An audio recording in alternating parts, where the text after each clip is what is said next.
সাকিব আল হাসানকে নিয়ে কথা বললে কিন্তু একটা টপিকে কথা বলা যাবে না, টপিকটাকে সেট করতে হবে, আর্গুমেন্ট সেট করতে হবে, নইলে জীবনে কোনো মানুষ এই ঝগড়া থেকে বেরোতে পারবে না, খালি একটা ডিবেট থেকে যাবে। So MP Shakib Al Hasan, cricketer Shakib Al Hasan, মানুষ সাকিব আল হাসান, অ্যান্ড ফাইনালি যে আমাদের recently murderer Shakib Al Hasan.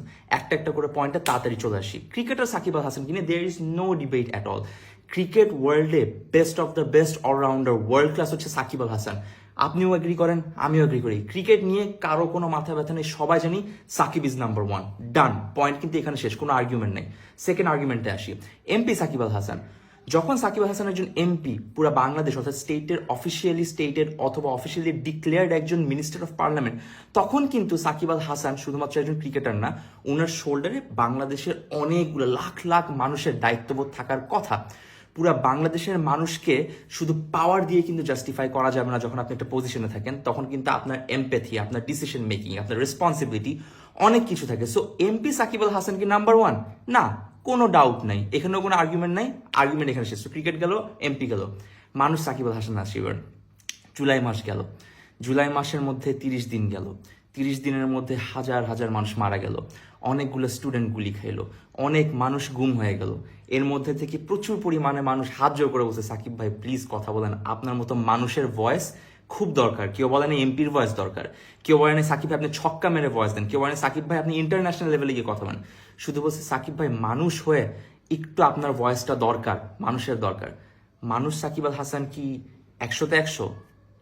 Maybe না, এটা আপনাদের কাছে আমি রেখে দিলাম। আর্গুমেন্ট এখানে শেষ। এরপর আসে হচ্ছে মার্ডারার সাকিব আল হাসানে। পুরাপুরি একটা ইনভ্যালিড টপিক। যখন মার্ডার কেসের কথা আসতেছে তখন কিন্তু এই জিনিসটা পুরো একটা লিগাল জিনিস। লিগালি যদি একটা অ্যাকিউজেশন করা হয়, অ্যাকিউজেশন কিন্তু প্রমাণিত না। যতক্ষণ পর্যন্ত না প্রমাণ আসতেছে, যতক্ষণ পর্যন্ত ইনভেস্টিগেশন কমপ্লিট হচ্ছে, যতক্ষণ পর্যন্ত পুরো জিনিসটা একদম সবার সামনে প্রমাণিত হচ্ছে, আমি নিজেও সালমান মুক্তিদির মানতে রাজি না যে সাকিব আল হাসান একজন murder. Shakib Al Hasan confirm investigation পর প্রুফ সহ সাকিব আল হাসান একজন চোর হইতে পারে, একজন বাটপার হইতে পারে, একজন ম্যাচ ফিক্সার হইতে পারে, একজন শেয়ার মার্কেটের ম্যানিপুলেটর হইতে পারে, উনি বাইরে টাকা পাচার করতে পারে, গোল পাচার করতে, সব করতে পারে সাকিব আল হাসান। কিন্তু সাকিব আল হাসান মার্ডারার হইতে পারে না, এটা আমি নিজে সালমান মুক্তিদিরও মানি। সবশেষে আর লাস্ট দুইটা পয়েন্ট আমি আলাদা অ্যাড করতে চাই।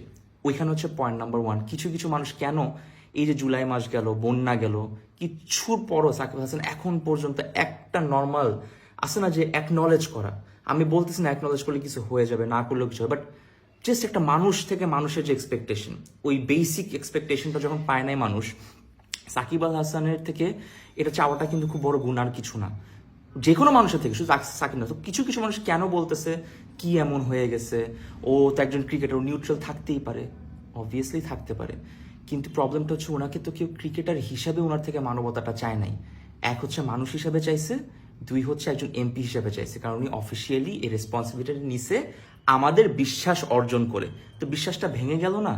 আর কেন তারা রিলেট করতে পারছে না, যারা যারা আমাদের প্রোফাইলে দেখতেছেন অনেক মানুষজন সাকিবকে নিয়ে অনেক, এখন পর্যন্ত তাদের মনে কোনো ক্ষোভ নাই বা কিছু নাই, না থাকতে পারে ক্ষোভ, বাট আমি একটা খুব ভালো পয়েন্ট লিখিত আকারে, প্রমাণ আকারে আপনাদেরকে আমি চ্যালেঞ্জ করে বলতে পারবো যে কেন ওরা রিলেট করতে পারতেছে না। এক, এরা সবাই হচ্ছে প্রিভিলেজ মানুষ, প্রিভিলেজ পাইছে ফুল 15 বছর 17 বছরের। ওই প্রিভিলেজ পাওয়ার কারণে একটা সাধারণ মানুষ, একটা মানুষ যার কোনো হেল্প নাই, যার কাছে লিগাল নাই, ল নাই, যার কাছে সাহায্য করার মানুষ নাই, যার পকেটে টাকা নাই, যার উপরে কল দেওয়ার মতো কেউ নাই, যাকে সাহায্য করার মতো কোনো মানুষ ভয়েস তো না, তার কাছে কিন্তু এটা একটা বিশাল বড় প্রবলেম।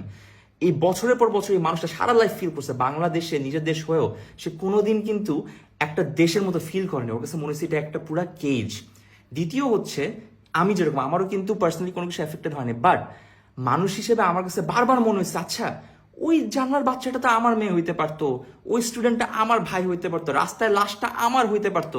তার মানে আমি যদি মরে যেতাম, সাকিব আল হাসান চুপ থাকতো, আর আপনাদের মতো মানুষ যারা শেয়ার দিয়ে বলতেছে এটা এমন কিছু না, এত ওভার ড্রামাটিক কেন হচ্ছে, এত ইমোশনাল কেন হচ্ছে, এটা তো ওরকম কিছু নয়, তো ক্রিকেটই খেলে, আপনি কানেক্টই করতে পারতেছেন না, এটা আপনার দোষ না। এটা আমি খালি পয়েন্ট আউট করলাম যে you go to their profile, যারা শেয়ার করছে এই জিনিসটা, আই চ্যালেঞ্জ ইউ, ফুল জুলাই মাস বন্যার মাসে ওরা কেউ এফেক্টেড হয় নাই, ওদের কোনো ফ্যামিলি এফেক্টেড হয়নি।